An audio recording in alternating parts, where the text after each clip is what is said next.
Hello everyone. आज की इस क्लास में हम ताम्र प्रसार युग के बारे में डिस्कस करेंगे। ये क्लास ताम्र प्रसार युग के चैप्टर की लास्ट क्लास होगी। इस एनसीईआरटी के बुक के भीतर जो इस चैप्टर का लास्ट टॉपिक दिया गया है वो है तांबे के ढेर और गेरू रंग के बर्तन। यदि आप इस क्लास के अंत तक बने रहेंगे तो इस क्लास के थ्रू आपको क्या क्या सीखने को मिल सकता है। इस क्लास के थ्रू आप एनसीईआरटी की बुक के पढ़ने के तरीके को सीख सकते हैं। एनसीईआरटी की बुक के भीतर इस एनसीईआरटी की बुक के भीतर किस चैप्टर पे किस टॉपिक्स पे आपको ज्यादा फोकस होना है, कहां पे कम फोकस होना है, यानी कहां पे ज्यादा समय देने की जरूरत है, कहां पे कम समय देने की जरूरत है, यानी आप अपने टाइम को स्मार्ट तरीके से कैसे यूटिलाइज करें, ये अप्रोच भी आप सीख पाएंगे। इसके साथ ही साथ यूपीएससी और स्टेट पीसीएस एग्जाम में एनसीईआरटी के कॉन्सेप्ट और फैक्ट से जो क्वेश्चंस पूछने का जो एंगल होता है वो एंगल भी आप सीख पाओगे। यदि आपको एनसीईआरटी की बुक समझ में नहीं आती तो एनसीईआरटी की बुक भी आपको समझ में आने लगेगी। और यदि आप शॉर्ट नोट्स नहीं बना पाते तो आप धीरे धीरे शॉर्ट नोट्स भी बनाना आप सीख जाएंगे। ये ऐसे कुछ पॉइंट है जो यूपीएससी एग्जाम में सफल होने के लिए आपको आने चाहिए, जो इस क्लास के थ्रू आपको सीखने को मिलेगा। तांबे के ढेर की बात करें, जो फोकस पॉइंट है इस चैप्टर का जो लास्ट टॉपिक है वो तांबे के ढेर है, गेरू रंग के बर्तन है। तो ये आज का फोकस पॉइंट है। तांबे के ढेर की बात करें तो जो सबसे बड़ा भंडार है, यदि हम तांबे के ढेर की बात करें तो जो सबसे बड़ा भंडार है वो गुंगेरिया में पाया गया है। तांबे के ढेर की बात करें तो तांबे के ढेर का जो सबसे बड़ा भंडार है वो कहां पे पाया गया है? गुंगेरिया में। गुंगेरिया किस राज्य में? मध्य प्रदेश राज्य में। गुंगेरिया किस राज्य में? मध्य प्रदेश में। तांबे के ढेर का सबसे बड़ा भंडार गुंगेरिया में पाया गया है, जो मध्य प्रदेश राज्य में स्थित है। किस राज्य में है? मध्य प्रदेश राज्य में। गुंगेरिया किस राज्य में स्थित है? मध्य प्रदेश राज्य में स्थित है। इस पॉइंट पे यूपीएससी एग्जाम में क्वेश्चंस कैसे पूछ सकते हैं? जैसे यूपीएससी एग्जाम या स्टेट पीसीएस एग्जाम में कुछ क्वेश्चंस ऐसे होते हैं जो लोकेशन बेस्ड होते हैं, जैसे मैच द फॉलोइंग में वहां पे जैसे गुंगेरिया दे दिया गया और उसके सामने गुंगेरिया के सामने राजस्थान लिख दिया गया, उत्तर प्रदेश लिख दिया गया, आंध्र प्रदेश लिख दिया गया, लेकिन आपको पता है कि गुंगेरिया कहां पे? मध्य प्रदेश में है। तो एक एंगल ये होता है क्वेश्चन बनने का,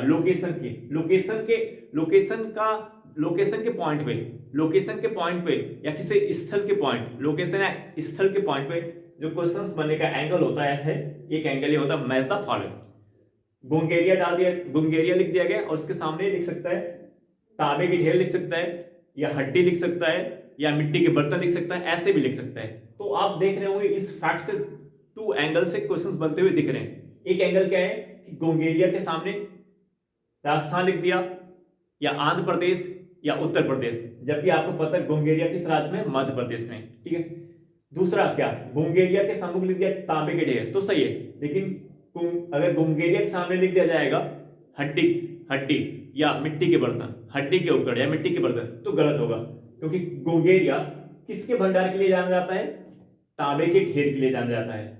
गुंगेरिया किसके लिए जाना जाता है? तांबे के ढेर के लिए जाता है, जहां पे तांबे के ढेर का सबसे बड़ा भंडार प्राप्त किया गया। ठीक है। इसके साथ ही साथ 424 तांबे के औजार एवं हथियार, 424 तांबे के औजार एवं हथियार की प्राप्ति की गई है। इस गुंगेरिया से 424 तांबे के औजार एवं हथियार की प्राप्ति की गई है। चांदी के 102 पतली चद्दर की प्राप्ति की गई है। चांदी के 102 पतली चद्दर की प्राप्ति की गई। तो गुंगेरिया में तांबे के ढेर का सबसे बड़ा भंडार पाया गया है। साथ ही साथ यहां से 424 तांबे के औजार एवं हथियार पाए गए हैं और चांदी के 102 पतली चद्दरें। इससे पता चलता है कि ताम्र प्रसार युग में चांदी की भी प्राप्ति की गई है। ताम्र प्रसार युग के स्थलों से चांदी की भी प्राप्ति की गई है। चांदी के 102 पतली चद्दरों की प्राप्ति की गई है। चांदी के 102 पतली चद्दर की प्राप्ति की गई। अब देखिए यूपीएससी एग्जाम में कैसे क्वेश्चन डालेगा, यहाँ पे क्लियर है चांदी की पतली चद्दरें हैं। तो अगर एग्जाम में डाल देता, इसको कैसे डाल सकते हैं, जैसे कि डाल दिया कि ताम्रप्रसार युग के स्तर में, ताम्रप्रसार युग के स्थलों से चांदी की पतली चद्दरें की प्राप्ति की गई है, तो सही होगा। लेकिन अगर उसने डाल दिया कि ताम्रप्रसार युग में चांदी के सिक्के की प्राप्त की गई है, प्राप्त हुई है, तो ये गलत होगा, क्योंकि वो डाल सकता है। वो हमने जो प्रीवियस ईयर क्वेश्चन पेपर में डिस्कस कर रहा हूं, उसमें आपने देखा होगा कि जो हमने यूपीएससी जो आईएएस एग्जाम में पूछे गए क्वेश्चंस का जो हमने एनालिसिस किया है, अगर आप उसको देखते होंगे तो उसमें आप देखेंगे कि जो स्टेटमेंट, जो आप कॉन्सेप्ट पढ़ के, जो फैक्ट आप पढ़ के जाते हो, वो वहां पे उल्टा करके थोड़ा सा उसमें मिस्टेक करके, थोड़ा सा गलत करके पूछा जाता है। तो यहाँ पे कैसे गलत कर दिया जाएगा, यहाँ पे कैसे गलत कर दिया जाएगा, यहाँ पे आपका कॉन्सेप्ट, इस एनसीईआरटी का कॉन्सेप्ट ये कह रहा है, इस एनसीईआरटी के थ्रू आप ये सीख के जा रहे हो कि ताम्रप्रसार के का एक स्थल है बुंगेरिया, जो मध्य प्रदेश राज्य में स्थित है। यहां से आपको चांदी के 102 पतली चद्दरें प्राप्त हो रही है। और पूरे जितने भी ताम्रप्रसार की जितनी भी क्लास हमने ली है, उस पूरी क्लास में आपने देखा है कि ताम्रप्रसार युग एक ग्रामीण संस्कृत है, यानी वहां पे व्यापार बड़े पैमाने पर नहीं हो रहा है। और इस ताम्रप्रसार युग में चांदी के सिक्के की भी प्राप्ति नहीं हुई, चांदी के सिक्के की भी प्राप्ति नहीं हुई है। तो वो क्या डाल सकता है, डाल सकता है कि ताम्रप्रसार युग में चांदी की सिक्के की प्राप्ति की गई है, जबकि ऐसा नहीं है। यहाँ पे किसकी प्राप्ति की गई है, चांदी की 102 पतली चद्दरें। तो क्योंकि आप चांदी पढ़ के जा रहे हो, तो ऐसे में आपके दिमाग में रहेगा, अरे हमने तो चांदी पढ़ा था, तो आपने आंसर सही कर दिया। तो आपको बहुत ही बारीकी से ध्यान देना है कि आपका कॉन्सेप्ट क्या कह रहा है, आप क्या सीख के जा रहे हो। आप ये सीख के जा रहे हो कि ताम्रप्रसार युग से चांदी के 102 पतली चद्दरें की प्राप्ति की गई, ना कि सिक्के की। तो एक क्लियर हो गया, एक पॉइंट में क्लियर करके बता दे रहा हूं कि ताम्रप्रसार युग से चांदी के सिक्के की प्राप्ति नहीं की गई है। ताम्रप्रसार युग से चांदी के सिक्के की प्राप्ति नहीं की गई है। इस युग के लोग सिक्के के बारे में, सिक्के के बारे में इनको पता नहीं था, यानी सिक्के के बारे में नहीं जानते थे। यहाँ पे कोई भी चांदी का सिक्का उक्का नहीं प्राप्त किया गया है। तो क्लियर है, क्या प्राप्त किया गया, चांदी की 102 पतली चद्दरें प्राप्त की गई। तांबे के ढेर और कहां से प्राप्त किए गए, गंगा यमुना दोआब से। तांबे के ढेर और कहां से प्राप्त किए गए हैं, गंगा यमुना दोआब से प्राप्त किए गए हैं। तांबे के ढेर और कहां से प्राप्त किए गए हैं, गंगा यमुना दोआब से प्राप्त किए गए हैं। दोआब क्या होता है, दोआब क्या होता है, दोआब से होता है जैसे गंगा रिवर ये आ रही है, और ये यमुना रिवर है जो गंगा की सहायक नदी है। तो गंगा और यमुना के बीच का जो क्षेत्र है, गंगा रिवर और यमुना के बीच का जो क्षेत्र है, इसी को हम क्या बोलते हैं, दोआब बोला जाता है। गंगा और यमुना के बीच का जो क्षेत्र है, यमुना जहां पे आके गंगा से मिलेगी, तो गंगा और यमुना के बीच का जो क्षेत्र बनेगा, उसी को हम क्या बोलते हैं, दोआब बोलते हैं। तो गंगा यमुना दोआब में भी तांबे के ढेर की प्राप्ति की गई है। गंगा यमुना दोआब में भी तांबे के ढेर की प्राप्ति की गई है। तो गंगा यमुना दोआब का क्षेत्र है। दोआब क्या होता है, दोआब क्या होता है, दो नदियों के बीच का स्थान, दो नदियों के बीच का स्थान, यानी जो एक मुख्य नदी होती है, एक मुख्य नदी होती है, एक सहायक नदी होती है। तो यमुना जो है गंगा की सहायक नदी है।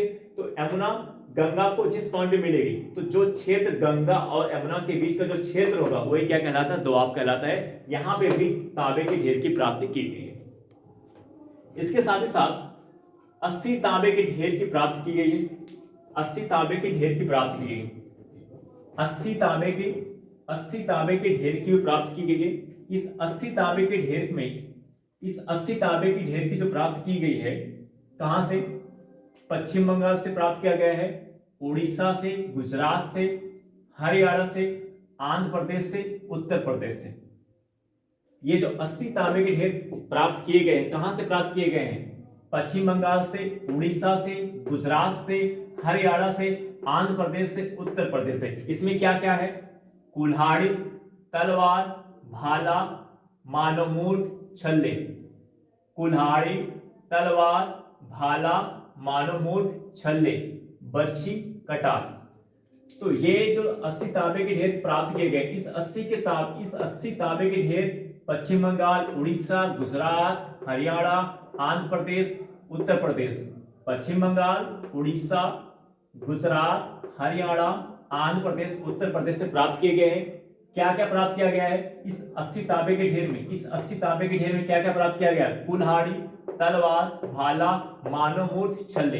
अब एक एंगल ये भी हो गया, यूपीएससी एग्जाम में क्वेश्चंस बनने का एक एंगल ये भी हो गया कि ताम पसाड़ी से क्या क्या किन किन वस्तुओं की प्राप्ति की गई है। तो उसमें ये आया कुल्हाड़ी। ताम पसाड़ी से किन किन औजारों की प्राप्ति की गई है, ताम पसाड़ी से किन किन वस्तुओं की प्राप्ति की गई है। तो एक एंगल ये भी होता है क्वेश्चन बनने का, तो ये क्लियर होना चाहिए। मानव मूर्ति, इस तांबे के 80 तांबे के ढेर में मानव मूर्ति की प्राप्ति की, छल्ले भी है, बरसी कटार। अब ये जो कुल्हाड़ी, तलवार, भाला, मानव मूर्ति की प्राप्ति की गई है, उद्देश्य क्या था इसका, किस पर्पज से इस्तेमाल करते थे? इन सभी का इस्तेमाल किस उद्देश्य के लिए किया जाता था? तो मछली पकड़ने के लिए। किसके लिए? मछली पकड़ने के लिए, क्योंकि आपको पता था कि पश्चिम पूर्वी भारत, ताम्र पसाड़ी के भीतर आपने ये सीखा कि जो पश्चिम बंगाल है, जो पूर्वी भारत है, जो पूर्वी भारत का क्षेत्र है, और पूर्वी भारत का क्षेत्र में जो पश्चिम बंगाल है, वहां के लोग मच्छी और चावल खाना ज्यादा पसंद करते थे। और आज भी पश्चिम बंगाल के लोग मछली और चावल खाना ज्यादा पसंद करते हैं।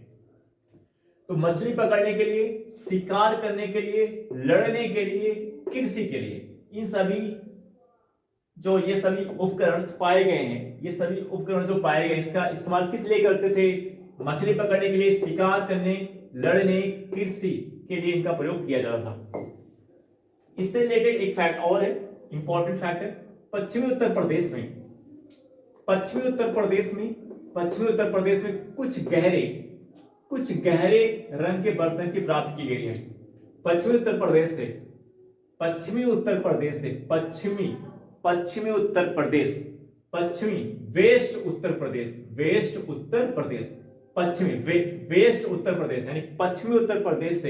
कुछ गहरे रंग के बर्तन की प्राप्ति और मृदा संरचना की खोज की गई है।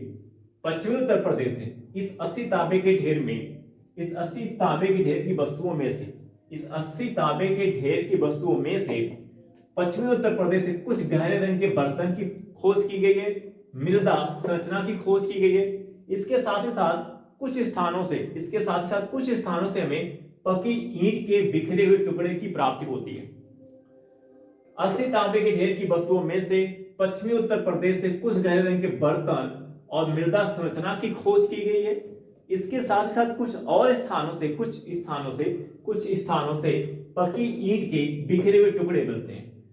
पकी ईंट के बिखरे हुए टुकड़े मिलते हैं। ये क्या दर्शाता है? ये दर्शाता है जो कृषि, जो आप ताम्रशाली की सभ्यता में आपने देखा कि कृषि भी की जा रही है। जो प्रमुख जो उनके फसल है, अनाज का उत्पादन कर रहे हैं, जैसे गेहूं हो गया, चावल हो गया, गेहूं चावल का उत्पादन ताम्रशाली की जो प्रमुख फसल के अंतर्गत आता है। तो कृषि भी कर रहे हैं, ताम्रशाली के लोग क्या कर रहे हैं? कृषि भी कर रहे हैं। तो ये जो कुछ मिट्टी के बर्तन की प्राप्त, जो ये कुछ गहरे रंग के बर्तनों की प्राप्त की गई है, तो ये मृदा की संरचना की प्राप्ति की खोज की गई, बाकी ईंट के बिखरते हुए टुकड़े की प्राप्ति की गई। ये क्या दर्शाता है? ये दर्शाता है कि ताम्रशाली के लोग का जीवन अस्थायी से क्या हो चुका था? स्थायी जीवन को अग्रसर हो रहे थे। यानी ताम्रशाली के लोगों का जीवन कैसा था? स्थायी जीवन। कैसा जीवन? इन खोजों से क्या पता चलता है कि ताम्रशाली के लोगों का जीवन क्या था? स्थायी जीवन। किस जीवन को अपना रहे थे वो लोग? स्थायी जीवन व्यतीत कर रहे थे। ताम्रशाली के लोगों का जो जीवन था, क्या था? स्थायी जीवन था। अब हम बात करेंगे गेरू रंग के बर्तन की बात करें तो गेरू रंग के बर्तन में अगर हम देखें तो सबसे बड़े गेरू रंग के बर्तनों के संग्रह का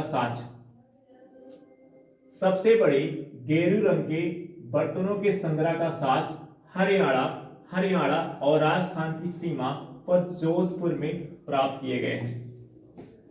गेरू रंग के बर्तन की अगर हम बात करें तो गेरू रंग के बर्तनों में सबसे बड़े गेरू रंग के बर्तनों के संग्रह का साक्ष्य, सबसे बड़े गेरू रंग के बर्तनों के संग्रह का साक्ष्य हरियाणा और राजस्थान की सीमा पर जोधपुर में प्राप्त किए गए।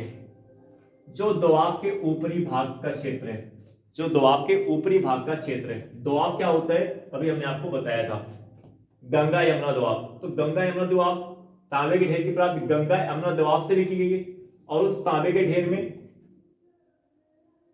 ये दोआब का भी क्षेत्र आता है।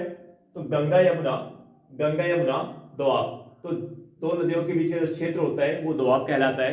तो ये जो हरियाणा और राजस्थान की सीमा पर जोधपुर में सबसे बड़े गेरू रंग के बर्तनों के संग्रह के साक्ष्य प्राप्त होते हैं, इससे पता चलता है। और ये क्षेत्र दोआब के ऊपरी भाग में आते हैं, दोआब के ऊपरी भाग में आते हैं। गेरू रंग के बर्तन में देखें तो सबसे बड़े गेरू रंग के बर्तनों के संग्रह का साक्ष्य हरियाणा और राजस्थान की सीमा पर जोधपुर में प्राप्त किए गए। हरियाणा और राजस्थान की सीमा पर जोधपुर में प्राप्त किए गए हैं। ये जो क्षेत्र है ये दोआब के ऊपरी भाग का क्षेत्र है, ये दोआब के ऊपरी भाग के क्षेत्र के अंतर्गत आता है। ये जो क्षेत्र है दोआब के ऊपरी भाग के क्षेत्र के अंतर्गत आता है। यहां पे बस्ती की शुरुआत, ये बताता है कि यहां पे बस्ती की शुरुआत हो चुकी थी। दोआब के ऊपरी भाग में बस्ती की शुरुआत हो चुकी थी, लेकिन ये बस्ती बहुत बड़ी नहीं थी। ये जो संग्रह के साक्ष्य बर्तनों, गेरू रंग के बर्तनों के संग्रह के साक्ष्य हमें हरियाणा और राजस्थान की सीमा पर जोधपुर में प्राप्त किए गए। इससे पता चलता है यहाँ पे बस्ती की शुरुआत तो हो चुकी थी, लेकिन यह बस्ती ना तो बड़ी थी, यह बस्ती ना तो बड़ी है और ना ही व्यापक क्षेत्र में फैली हुई थी। यह बस्ती ना तो बड़ी थी और ना ही व्यापक क्षेत्र में फैली हुई थी। दोआब के ऊपरी क्षेत्र में जो इन बस्तियों की शुरुआत हो चुकी थी, दोआब के ऊपरी क्षेत्र यानी इन क्षेत्रों में जो इन बस्तियों की शुरुआत हो चुकी थी, ये ना तो बड़ी थी और ना ही व्यापक क्षेत्र में फैली हुई थी।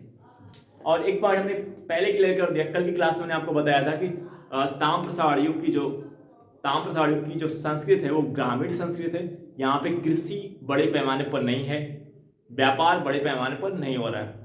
कृषि तो कर रहे हैं, लेकिन उतना ही कर रहे हैं, उतना ही उत्पादन कर पा रहे हैं जितना वो अपनी जरूरत को पूरा कर पा रहे हैं। बड़े पैमाने पर कृषि यहाँ पे नहीं हो रहा है। तो जब बड़े पैमाने पर कृषि नहीं होगा तो ट्रेड की शुरुआत नहीं होगी। जब ट्रेड का शुरुआत नहीं होगा, व्यापार नहीं होगा, तो शहरों का विकास नहीं होगा, नगरों का विकास नहीं होगा, तो बस्तियां भी बड़ी नहीं होगी। तो बस्तियां क्या यहाँ की छोटी हैं, जो व्यापक क्षेत्र में फैली हुई नहीं। ये कॉन्सेप्ट एनसीईआरटी का कहना है। यूपीएससी एग्जाम में क्या पूछेगा, यूपीएससी एग्जाम में इसको उल्टा कैसे, यूपीएससी की प्रीलिम्स एग्जाम में कैसे इसको उल्टा करके पूछ सकता है। वो डाल देगा कि ताम्रप्रसार युग की बस्तियां बड़े पैमाने पर फैली हुई थी। यूपीएससी एग्जाम में क्या डालेगा उल्टा करके, ताम्रप्रसार युग की बस्तियां बड़े पैमाने पर फैली हुई थी, बड़े क्षेत्रों में फैली हुई थी।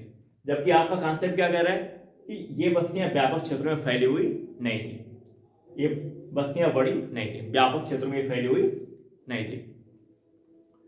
तो आई होप दैट ये एनालिसिस, ये क्लास आपको अच्छा लगा होगा। अब हमसे नेक्स्ट वीडियो में मिलेंगे। Okay bye.